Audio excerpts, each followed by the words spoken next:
Hey, I'm FriendlyBaron and welcome to episode 3 of my series Casual vs Speedrun in GTA 5. As a refresher, at the end of episode 2 we finished the mission Marriage Counseling. The end of that mission puts us into this small cutscene where Michael is talking to Lester so they can meet up at Lester's house. In order to get to Lester's house, we'll need a vehicle. The casual player begins walking in the direction the game has you looking naturally. But the speedrun is going to turn around and head to the upper street. There are often consistently good sports cars parked here, and this run even gets lucky enough to have a motorcycle spawn in. Motorcycles are very dangerous in this speedrun, and not used often, mostly because they don't spawn often where we need a vehicle, except for in this mission. The motorcycle is very good on this mission because of its high top speed, we can drive straight up to Lester's door, and we get on and off the bike multiple times, which is much faster than getting in and out of a car. The speedrun will take a very direct route onto the highway, while the casual sets a map, location, and takes surface streets in that general direction, following the ever-present line on the minimap.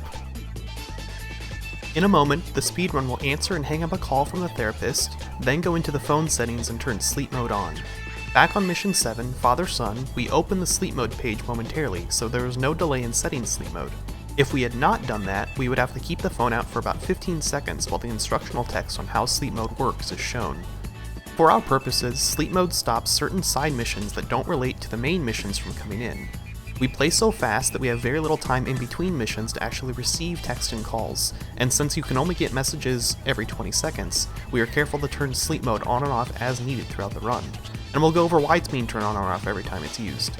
If we misuse sleep mode or forget about it, we can get phone calls that despawn other missions we want to do, or make us wait longer for an in-game text or email that is required to start certain missions. The speedrun can drive straight up the steps thanks to the bike, which can save serious amounts of time. The speedrun is then going to jump into Lester's house and bring up the cell phone at the same time. Having the phone out here skips the initial dialogue that happens before the proper cutscene begins, as is still playing on the casual side now. At this point, both players will be heading on the same road to the same clothing store, with the only main thing to watch being that the speedrun is doing wheelies on the bike as much as possible. In GTA 5, there are 3 states on a motorcycle: normal, leaned in, and wheelies. On most bikes, leaning backwards to do wheelie is the fastest, as the game gives you a speed boost for doing them. Leaning forward as well gives a boost compared to just riding normally, but it's not nearly as big a boost as the wheelies are. That's what makes the bike so dangerous, as you have so much less control doing wheelies than normal. This is also a good time to talk about the car RNG in these runs. RNG stands for Random Number Generation, which is basically how the random spawns in GTA work out, or your luck if you wish to call it that. GTA 5 speedruns vary quite a bit sometimes due to this game of chance with the car spawns. Often there is just some average choices or maybe a good choice farther away. Game knowledge and experience is used to judge which vehicle is best, as sometimes you may have an SUV next to you but a sports car down the road. But you have to take into account if running the extra 5 to 10 seconds on foot to the sports car is worth the time that can be possibly saved over the course of the drive. Whilst not hard to do, the speedrun makes sure to park close to the entrance and facing the direction we need to leave after we do our business in the shop. The speedrun knows the exact clothes to buy here, as we have to be wearing a certain combination to be allowed into the next building in the mission. The casual takes a few moments to shop, of course. I've been getting lots of feedback about how the casual should play, and I'll mention it at some point during most episodes that the casual is meant to be showing off the time it takes to play the game in the Rockstar way, reading help prompts and following the minimap and general directions the game gives you. I am not trying to emulate one person, but rather what a general player is like. I get many comments complaining my casual player is too bad, and some saying it plays too well. But I'm making mental counts of each type of complaint, and it's a pretty even number, which tells me that I'm probably doing quite well to be perfectly in the middle ground, and I'm happy with how it's looking. But I welcome comments or criticisms on the casual play as it has been really helpful on the past videos. Speaking of the past videos, the description has a link to a playlist of every video in this series, if you want to catch up on previous episodes or check out new ones. Of course, subscribing is a great way to also check for new episodes and really helps me to be able to make more videos of this series. The speedrun shuns the stairs and climbs right up the wall to start the next cutscene. Once inside this building, to keep our cover, we have to do some very simple IT work, closing pop-ups and running the malware checker. For the speedrun, closing them quickly can save lots of time. You can open the antivirus as soon as the screen is clear of pop-ups. Usually a few more spawn in as you close them, but when we are fast enough we can skip the extra spawns by having the screen already cleared. A quick note, this video is at a higher quality than previous episodes and should have 1080p available, but there might be some stutters. I'm hopefully getting a new computer built by the end of this month, but for now this is the best I can do. Exiting the door here, we slightly flick the mouse to help angle out the door. Notice that the casual gets stuck for a moment. It's not hard to do, but it feels very satisfying. As we are now exiting the building to head back to Michael's house to watch the keynote address, the casual is going to head left back the way they came in and grab the same car still sitting there. However, the speedrunner is going to go right to get us out of the building quicker. We have to be careful not to touch the left door at all here, as for some reason the left door makes it so you cannot bring out a weapon for some time. We need to take out a weapon and blow our cover once to cause a glitch here. By failing the mission as we exit this building, the game gives us a suit and will put us into it when we die and go to the hospital later on, as we need to be in it to start a future mission. So between the fail in order to glitch the suit and by having to steal a car instead of taking what we had before, the casual actually beats the speedrun back to the house. What a surprising twist. However, this is like an investment, as the casual will have to make a large detour later to pick up the suit. Slowing the speedrun down even further momentarily will save this car in Michael's garage to use later. It loses a bit of time now, but saves much more later by having a consistent and in this case very fast car that we will take later in the run. The car must be parked on the left about midway forward in the garage in order to guarantee it is saved as it does not despawn later. Even though the garage is supposed to save all cars, this garage is so close to the start trigger of some future missions that the vehicles may disappear if not parked correctly. After watching about 90 seconds of the cutscene, the phone is available to use and the speedrun calls Jay Norris as soon as possible, using a trick that you can press left or right to skip 5 places on the contacts list. You can make use of that in GTA Online even if you didn't know. Maybe you could even call it a mind-blowing tip. That's the end of Friend Request, with a time save of 2.5 minutes between the casual and the speedrunner due to better movement when on foot and around buildings, better driving as always, and being a pro at closing those pesky pop-ups, even despite the time technically wasted on setting up for future missions. Now onto the mission Daddy's Little Girl, where Michael is going to spend some quality time with both of his children. Before the mission can spawn in, we have to again drive away from the house, literally just across the street. As the speedrun returns to trigger the yellow dot, we turn into the house to stop faster, as this checkpoint disables your brakes and gas as you hit it, so we smack the wall to stop faster. Getting out of the house can be done by going into first person as Michael to run down the stairs, or jumping as you see me do here. It's about the same speed, I just enjoy the jumping more. Running to the car, we run wide to the white drain in the ground and then open the door for Jimmy. Getting in this way means he continues the run the whole time towards the car, and we have it started and ready to begin driving just as he gets in. The drives down to the beach where we are going to be on the bike with Jimmy is the same route for the casual and the speedrun, just with the speedrun instead of brake boosting and curb boosting as much as possible to go quite fast. I apologize, my video explaining brake boosting and curb boosting a bit more in depth is not out yet. I wasn't happy with it after my first edit and I want to record and add a bit more footage to it before I release it. Once arriving at the beach, the speedrun can skip stopping on the yellow dot the game intends you to park onto the left, and come straight over right to the bike rental hut. We run under the umbrella to trigger the bike rental guy, then get on our bike of choice. We can't be too quick here, as if we take off too far before Jimmy gets onto a bike, the mission will fail. Here, the game intends you to take a path out onto the sand. We can just instead go directly up to the pier on the main road. At this point, you are probably wondering why I'm hopping like a madman on the BMX bike. As of the making of this video, if you watch any of the other people who speedrun this game, you will see them take the race bike in this section, with the same route that I do here. However, by utilizing a glitch with the BMX, I save about 5 to 10 seconds here by taking the BMX. This is called the bunny hop strat. Basically, by jumping every time the front wheel hits the ground, we can constantly jump faster and faster up to about the low 60 mile an hour range, while the race bike only goes 47 miles an hour in-game. If you want more info on how this works, there's a link to a video where I test it further and discuss it in the description.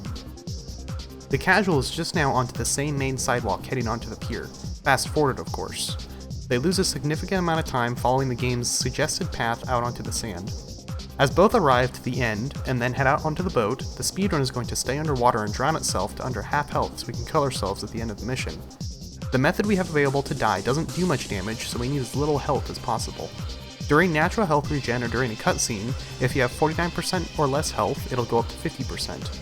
If you have 50% or more, you won't heal unless a character swap or picking up a health pack causes it to heal. Once getting to the boat and onto the jet skis, the casual way to play the game is to drive through the canals and through the small harbor then back over to the beach as shown now. It takes quite a long time to go around and escape. For the speedrun, we're not going to waste all that time escaping. Instead, we'll just shoot the two guys on the jet skis right away. The shots are some of the hardest to hit in the game in my opinion, but the time saved from this strategy is immense. After they are down, we can drive directly to Jimmy on the beach. Also note the lack of waves for the speedrun. By running on the older patch of GTA 5 from 2015 mentioned in the previous episode, we have no waves in this mission and some future ones, which makes us faster whenever out on the ocean and makes these shots much easier to hit. Once both arrive back at the beach, that's the end of the mission Daddy's Little Girl. The speedrun saves 3.5 minutes over the casual player and does the whole mission in nearly half the time. Better driving and biking help with that difference, but the huge time save in this mission is shooting the guys off the jet skis right away and skipping the entire lengthy chase sequence. Now onto the mission Casing the Jewel Store, and watch the speedrun right away. We are going to run up the stairs and shoot the propane tank on the foot cart to blow it up and kill us. This is why we needed to get under half health while swimming, as this explosion is weak and wouldn't do enough damage to kill us otherwise. We also move into third person right as we explode the tank, as you don't get flung as far in third person and therefore die quicker. Meanwhile, the casual has to take a slow run all the way to land and get off this pier instead. They get a good car, but it's nothing compared to the death warp the speedrun gets, which takes them to the main city hospital, which basically halves the distance to the next destination. The speedrun must make another point of picking a good car, and that truck wasn't going to do great, but this Carbine is a solid sports car to get here. After the speedrun gets one text message, we turn off sleep mode momentarily. We need to get a phone call from Michael's wife, Amanda, before starting this mission. Often, we get the call within the drive over to Lester's warehouse before beginning the mission. Unluckily, in this run, we end up having to wait an extra 2 text cycles for the phone call to come in. We wait for this call because it changes what switch Michael will get in between mission 14 and 15. If we don't get this phone call from Amanda, the game wants us to go interact with her and spawns us at an unideal location at that point in the run. If we have already gotten the phone call and declined to help Amanda, the game doesn't care as much about giving us that switch. In the unlucky event of having to wait for the call, we park near but not too close to the next mission so that it doesn't despawn while we take the phone call, and then we put sleep mode back on after taking the call. This whole business with the phone calls is a rather annoying part of running this game, and while usually the RNG throughout the runs between cars, traffic, character switches, and phone calls often evens out, it can also sometimes kill runs, especially if consistently bad. But then again, there are days where everything goes just perfectly too. As both arrive at Lester's warehouse, the speedrun will begin the mission, but the casual gets told to go put some nicer clothes on. This mission involves going into a jewel store to pose as someone looking to buy a gift for a wife. Since we did that glitch earlier by failing the mission as Michael as the speedrun, we got put into the suit after being teleported to the hospital. However, the casual has to go take a long drive over to one of the high-end clothing stores to find and buy a suit, then come all the way back. So before we even started the proper mission, the casual is over 3 minutes behind because of not having this suit and having to run all the way off the pier. While we wait for the casual to return, I'll mention real quick the number of missions is 61 in this list for a reason. There are technically 69 missions in the single-player campaign, but in the speedrun we combine a few of them for ease of timings and because some heist setup missions are done in different orders each run depending on RNG and luck, and some of them are so short they don't really need their own split. Okay, now we can actually begin the mission itself, which is pretty quick but also carries quite a few time saves. The drive over is a basic one, most of the same route besides the better turn taken by the speedrun. This road is probably the most used route in the entire game, so mastering the boosts, bumps, and traffic patterns on this road is a must for anyone who wants to run this game. Once at the jewelers, the casual is going to come into the yellow dot at full speed and get slowed down. This isn't good enough for the speedrun. We do a J-turn to slide into this pole and block the driver's door. Since Lester is in the passenger seat, the game gets confused and just teleports us out every time. While running to the entrance, there's a forced slowdown on the edge of the door area. By jumping just as we hit that edge, the speedrun can carry a little extra speed as we head inside. Once inside, the speedrun immediately takes a single photo with the glasses that grabs all 3 things, the keypad, vents, and security cameras. By getting it quick, it skips Lester starting voice line asking you to get the photos, and ends his voice line going through the checklist with you just as you approach the counter. The casual takes things a bit slower, often needing multiple shots to get everything in frame. Heading back to the cars, another bonus about teleporting out of the car is that you can teleport back in too, and the car will already be running when you get in, skipping the animation to turn it on. For the casual, the game kind of implies that you drive forward around the block as shown to find the way up onto the building. For the speedrun, we know where to go, so we can drive more or less straight the way we were facing to the closer entrance of the construction area, as well as again drifting onto this yellow dot using the boxes to give us a teleport out of the car. Once inside, the speedrun switches to and from first person a bunch. Running inside is faster in third person, then the stairs are faster in first person, then third person up the ladder, skip the second ladder with a climb, and back into first person to begin running again. These actions are all slightly faster in those respective view modes. It's pretty weird how involved it can get. The casual player doesn't exactly have trouble with this section, but the parkour skills of the speedrun make the casual look quite slow, especially these two jumps across the gap before and after the photo's taken up here at the top. As well, while the casual player will slowly run back the way they came, the speedrun jumps down onto a landing and then down onto the sidewalk. For some reason, we barely take any damage falling here, even with smashing headfirst into the pavement.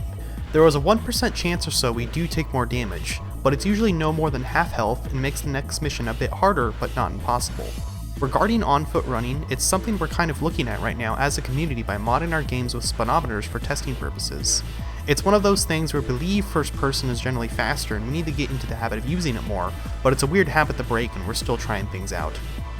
Once back to the vehicles, the casual will follow the Rockstar route back, and the speedrun actually takes the same route they had just done as with the hospital drive. Since it's a short drive with the same car, the difference isn't all that great. Coming up, we'll be selecting the option we do for the heist, and the speedrun will be picking the loud option where we go in with the guns then escape via motorcycles, compared to the quiet option with the gas through the vents. In this speedrun, we have to consider which options to do based on not only the heist itself, but also how long the setup missions take. I am unsure of how I want to portray this in the series right now. I'm thinking that instead of showing the other heist choice, I will instead give a quick explanation as to why the other options' setups and main mission are slower, compared to say also trying to show it on screen. But if you'd like to see otherwise or have a better idea, do leave a comment or send a telegram via carrier pigeon to my PO box. Notice real quick that the speedrun selects the theoretically worse of the two drivers offered on the setup board. By choosing a lower ranked person, the heist generally causes some sort of scripted mishap to happen, but we actually use it to our advantage in this heist. You'll see how in episode 4 if you don't figure it out yourself beforehand. And that's the end of casing the jewel store, with the speedrun again taking only half the time as the casual, thanks to 3 minutes pre-mission and 3 minutes during the mission due to better movement on foot, especially up on top of the building. The final mission to be shown in this episode is Carbine rifles. The speedrun is going to take off immediately and take a back alley path over to the freeway. In this mission, we need to steal a special SUV full of weapons to be used in the heist. The mission spawns via text message from Lester, which can be seen above the speedrun's minimap in a moment, so you can sometimes get unlucky with it taking a while to spawn the text, which luckily doesn't happen here. The speedrun parks and waits in a spot just on the edge of where the mission can spawn, then drives forward after the text is received. The casual player doesn't know where to go exactly, so they just start driving away until receiving Lester's text, which gives them a map spot to head to at any time.